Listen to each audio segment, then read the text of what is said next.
जब से संसद का सत्र खत्म हुआ है तब से सबका फोकस यूपी पर है, क्योंकि सबसे बड़ी लड़ाई यूपी में ही होनी है। करीब 6 महीने में ही चुनाव हो सकते हैं। यूपी में ओवैसी की भी एंट्री हो चुकी है, जो अखिलेश और राहुल के मुस्लिम वोट बैंक में सीधे सीधे सेंध लगाने को तैयार बैठे हैं। बिहार में इंडी गठबंधन वालों का गेम बिगाड़ने के बाद ओवैसी की यूपी में एंट्री को हल्के में नहीं लिया जा सकता। इसलिए आप देखिए कि राम मंदिर पर सियासत करते करते समाजवादी पार्टी को ओवैसी को देखते ही मुस्लिम वोट बैंक की याद आने लगी। समाजवादी पार्टी ने आजम खान का नाम फिर से लेना शुरू कर दिया है। शिवपाल यादव तो उन्हें पहले ही यूपी का अगला गृह मंत्री घोषित कर रहे हैं। उधर योगी आदित्यनाथ का फंडा क्लियर है कि बटोगे तो कटोगे, एक है तो सेफ है।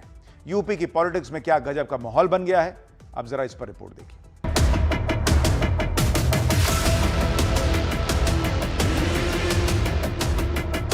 बटे थे इसलिए कटे थे। उत्तर प्रदेश भारत का वो राज्य जहां का चुनाव सिर्फ सरकार नहीं बदलता, चुनाव ये भी तय करता है कि देश की राजनीति की अगली दिशा क्या होगी। 403 विधानसभा सीटें, 80 लोकसभा सीटें और करीब 25 करोड़ की आबादी वाला ये प्रदेश अब 2027 के चुनाव की तरफ बढ़ रहा है। चुनाव में महज 6 महीने बचे हैं और सभी पार्टियों ने अपने अपने सियासी पत्ते फेंटने शुरू कर दिए हैं। लेकिन सवाल यह है कि 2027 में उत्तर प्रदेश में मुद्दा क्या होगा। योगी का काम, मोदी का चेहरा, अखिलेश का पीडीए, जातीय गणित, मुस्लिम वोट बैंक, रोजगार, कानून व्यवस्था या फिर 2024 के लोकसभा चुनाव में बदली हुई सामाजिक गोलबंदी। आखिर अयोध्या में 500 वर्षों तक क्यों हमें इंतजार करना पड़ा था? क्यों ऐसी स्थिति पैदा हुई थी? क्यों प्रभु राम लला के भव्य मंदिर को तोड़ करके आक्रांताओं ने एक गुलामी का ढांचा खड़ा कर दिया था? कारण एक ही है और निवारण भी एक ही है। बंटे थे इसलिए कटे थे। और मैं फिर आपसे कहूंगा, बंटिए मत, एकजुट होकर के विकास और सुरक्षा के इस माहौल में आगे बढ़िए।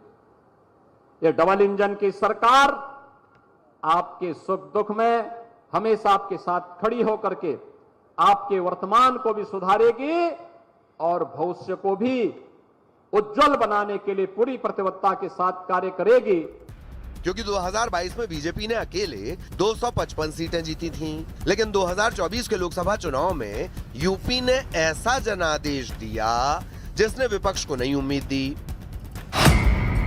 एसपी 37 सीटों के साथ सबसे बड़ी पार्टी बनी, बीजेपी 33 पर आ गई, कांग्रेस को 6 सीटें मिली और बीएसपी इकलौते विधायक उमा शंकर सिंह के निधन के बाद 0 पर सिमट गई।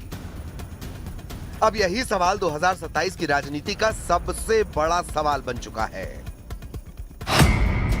क्या 2024 सिर्फ लोकसभा चुनाव का अपवाद था या यूपी की राजनीति में सचमुच कोई बड़ा सामाजिक बदलाव हो चुका है? क्योंकि 2022 से 2024 के बीच 2 साल में उत्तर प्रदेश का राजनीतिक मूड बदला। लेकिन यह समझना जरूरी है कि लोकसभा और विधानसभा का चुनाव एक जैसा नहीं होता। लोकसभा में राष्ट्रीय मुद्दे हावी होते हैं, विधानसभा में स्थानीय उम्मीदवार, जातीय समीकरण, क्षेत्रीय नेतृत्व, कानून व्यवस्था, रोजगार और सरकार के रोजमर्रा के काम का असर ज्यादा हो सकता है। इसीलिए 2024 को सीधे 2027 का रिजल्ट मान लेना राजनीतिक गणित की सबसे बड़ी गलती होगी। यही वजह है कि यूपी की सियासी पार्टियों ने अपने अपने एजेंडे पर काम करना शुरू कर दिया है। तो पीडीए है क्या? हर बार पीडीए का परिभाषा बदल दे रहे हैं। अभी पीडीए को पंडित से जोड़ दिए, कभी कहेंगे कि पताल धरती आकाश सब पीडीए। तो अब पीडीए है क्या? पहले वो खुदे कंफ्यूज है, अभी वो खुदे कंफ्यूज है कि पीडीए है क्या। अभी तक क्या कहते थे, अभी आप देखे होंगे कि ब्राह्मण सम्मेलन में क्या बोले कि पीडीए क्या है। दरअसल उत्तर प्रदेश देश की राजनीति की वो प्रयोगशाला जहां सिर्फ चुनाव नहीं लड़े जाते बल्कि देश की राजनीति का फॉर्मूला तैयार होता है। और अब नजर 2027 पर है। एक तरफ मुख्यमंत्री योगी आदित्यनाथ का वो राजनीतिक संदेश, बटोगे तो कटोगे, एक रहोगे तो सेफ रहोगे।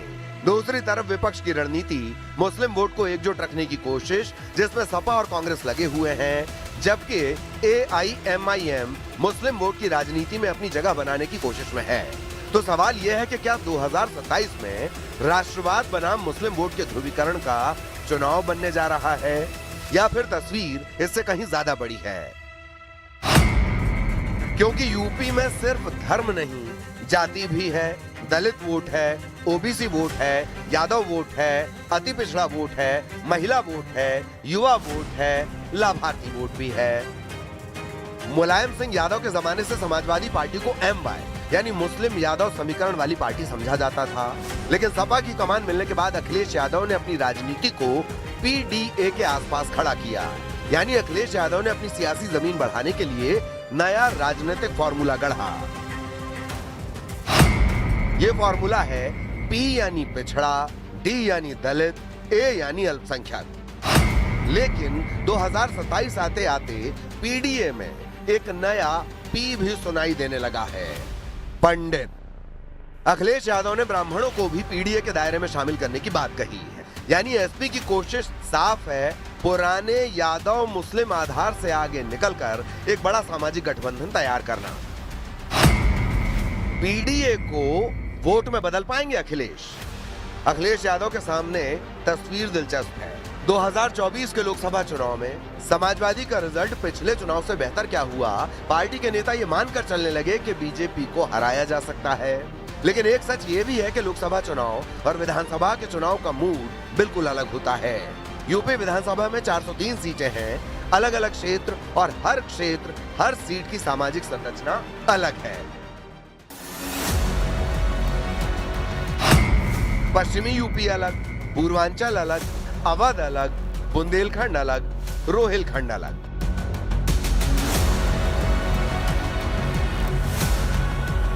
इसीलिए PDA का नारा हर सीट पर एक जैसा काम करेगा, ये सबसे बड़ा सवाल है।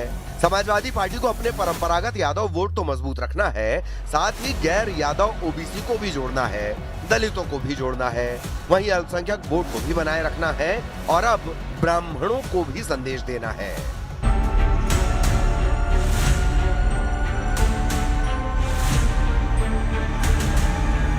चुनाव नजदीक है, ऐसे में सियासी पार्टियां सियासी गुणा गणित बिठाने में जुट गई हैं। संसद सत्र के दौरान समाजवादी पार्टी ने मंदिर मुद्दे पर खूब सियासी नाटक नौटंकी की।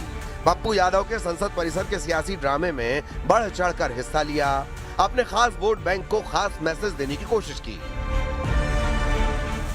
लेकिन यूपी में ओवैसी की एंट्री ने पूरा गेम प्लान ही बदल दिया। ओवैसी ने 2025 बिहार चुनाव में जैसे आरजेडी को गठबंधन का ऑफर दिया था, वैसे ही 2027 के यूपी चुनाव में समाजवादी पार्टी से गठबंधन की इच्छा जताकर अपनी सियासी चाल चल दी है।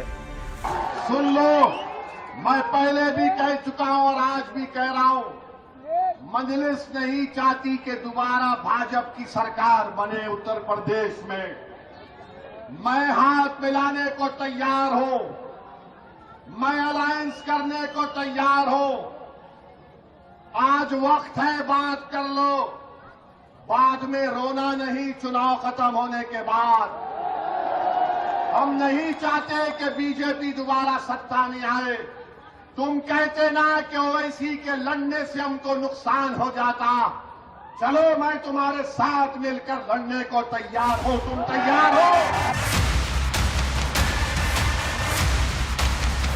दरअसल AIMIM के असदुद्दीन ओवैसी अखिलेश और राहुल के मुस्लिम वोट बैंक में सीधे सीधे सेंध लगाने को तैयार बैठे हैं। बिहार में इंडी वालों का गेम बिगाड़ने के बाद ओवैसी की यूपी में एंट्री को हल्के में नहीं लिया जा सकता। इसीलिए आप देखिए कि राम मंदिर पर सियासत करते करते समाजवादी पार्टी को ओवैसी को देखते ही अपने मुस्लिम वोट बैंक की याद आने लगी। समाजवादी पार्टी ने आजम खान का नाम फिर से लेना शुरू कर दिया। पहले शिवपाल यादव ने सीतापुर जेल में आजम खान से भेंट की और फिर शिवपाल ने आजम खान को यूपी का अगला गृह मंत्री बता दिया। तो इसलिए इनको आपकी बात हराना है और उत्तर प्रदेश में समाजवादी पार्टी की सरकार बनाना है, अखिलेश यादव को मुख्यमंत्री बनाना है, तब इनको सबको आजम भाई को रक्षा मंत्री बनाना है। बिल्कुल बनेगी। हैं? रक्षा मंत्री नहीं, पहले गृह मंत्री। बीजेपी ने सपा के इन कदमों को पूरी तरह तुष्टीकरण की राजनीति करार दिया है। उप मुख्यमंत्री केशव प्रसाद मौर्य ने आरोप लगाया कि सपा हमेशा से चुनावी फायदे के लिए अल्पसंख्यकों को बरगलाती रही है। देखिए, श्री अखिलेश यादव जी को अगर नहीं मालूम है तो आप खबर दे दीजिएगा कि अभी तो काउंसलिंग चल रही है और काउंसलिंग के बाद पढ़ने वाले और पढ़ाने वाले वहाँ हैं, और अगर उनके परिवार में सब लठैत हैं तो हम उसको कुछ नहीं कर सकते हैं। अगर पढ़ने वाले होंगे तो उनके परिवार से भी लोग पढ़ेंगे। मतलब ये कि एक तरफ समाजवादी पार्टी ने फिर से मुस्लिम वोट की तरफ देखना शुरू कर दिया है, तो दूसरी ओर राम मंदिर को मुद्दा बनाकर माहौल बनाने में लगी है। यूपी में मुस्लिम वोटरों के लिए ओवैसी हाथ पैर मार रहे हैं और इसी में वो अतीक जैसे माफिया के खानदान का भी सहारा लेने से नहीं हिचक रहे। वही अतीक जो कभी समाजवादी पार्टी के खास हुआ करते थे। मतलब साफ है कि ओवैसी बिहार की तरह यूपी में अपनी दमदार उपस्थिति दर्ज कराना चाहते हैं, जिसकी चिंता अभी से समाजवादी पार्टी को सताने लगी है। किसी से उलझने की जरूरत नहीं है। जो रास्ता हम लोग चल करके आ रहे हैं उसी रास्ते पे चलेंगे। पीडीए सामाजिक न्याय के राज की स्थापना, संविधान के तहत हक और सम्मान दिलाना, उसी रास्ते पे हम लोग चलेंगे। और अभी बीजेपी को हराया भी हम लोगों ने। अभी जो गठबंधन है, जिस गठबंधन में हम सब लोग हैं, अभी तो बीजेपी को हराया और कितनी महत्वपूर्ण सीटें हराई हैं। तो पीडीए का साथ और सामाजिक न्याय के स्थापना की बात लगातार हम लोग करते रहेंगे और उसी रास्ते पर चलेंगे। मतलब साफ है कि 2027 में भी विपक्षी पार्टियां जाति और धार्मिक तुष्टीकरण वाली राजनीति से आगे नहीं बढ़ पाई हैं। लेकिन एक तरफ जहां विपक्षी पार्टियां जातीय समीकरण साध रही हैं, जातियों को लुभाने में जुटी हैं, अपनी अपनी जाति के वोट बैंक को साधने में जुटी हैं, वहीं दूसरी तरफ योगी आदित्यनाथ ने चुनाव का रुख ही मोड़ दिया, बाजी पलट दी। ऐसी बिसात बिछा दी कि पूरा चुनाव ही राष्ट्रवाद पर फोकस हो गया। यूपी की पॉलिटिक्स में एक तरफ जातियों की गिनती, दूसरी तरफ राष्ट्रवाद की हुंकार। एक तरफ वोट बैंक का गणित, दूसरी तरफ भारत की पहचान का मुद्दा। और इसी टकराव के बीच उत्तर प्रदेश की 2027 की चुनावी पटकथा लिखी जा रही है। स्वतंत्रता दिवस से एक दिन पहले मुख्यमंत्री योगी आदित्यनाथ ने राष्ट्रवाद को लेकर लगातार कई बड़े संदेश दिए। एक भारतीय के रूप में मुझे भारतीय होने में गौरव की अनुभूति होनी चाहिए। ये मेरी पहचान होनी चाहिए और मेरी पहचान होगी मजबूत भारत, सुरक्षित भारत। अगर कोई मेरी देश की सुरक्षा में सेंध लगाने का दुस्साहस करेगा, और कोई भी है, तो इससे पहले कि हमारा सुरक्षा का जवान उससे निपटे, हमें स्वयं उससे निपटने की तैयारी करनी है। सीएम योगी ने साफ कहा कि भारत की मजबूती उसकी एकता में है, और जब समाज जाति, क्षेत्र और भाषा के नाम पर बढ़ता है तो भारत को कमजोर करने वाली ताकतों को मौका मिलता है। यानी मुख्यमंत्री का संदेश साफ है, चुनाव की राजनीति जातीय पहचान के इर्द गिर्द नहीं, बल्कि राष्ट्रीय पहचान के इर्द गिर्द होनी चाहिए। हमारे पास न बल की कमी थी, न बुद्धि की कमी थी, न वैभव की कमी थी। फिर कमी क्या थी? दो कारणों से यह देश गुलाम हुआ था। एक, आपसी अंतर विरोधों के कारण। आपसी अंतर विरोध, जाति, क्षेत्र, भाषा, इन वादों में विभाजन, यही हमारा अंतर विरोध एक था। यहीं से यूपी की चुनावी लड़ाई का सबसे बड़ा सवाल पैदा होता है। क्या 2027 में जाति की राजनीति के सामने राष्ट्रवाद सबसे बड़ा चुनावी हथियार बनने जा रहा है? क्योंकि एक तरफ सीएम योगी ने चुनाव के रुख को राष्ट्रवाद की तरफ मोड़ा है, तो विपक्ष अभी भी जाति पर अड़ा है।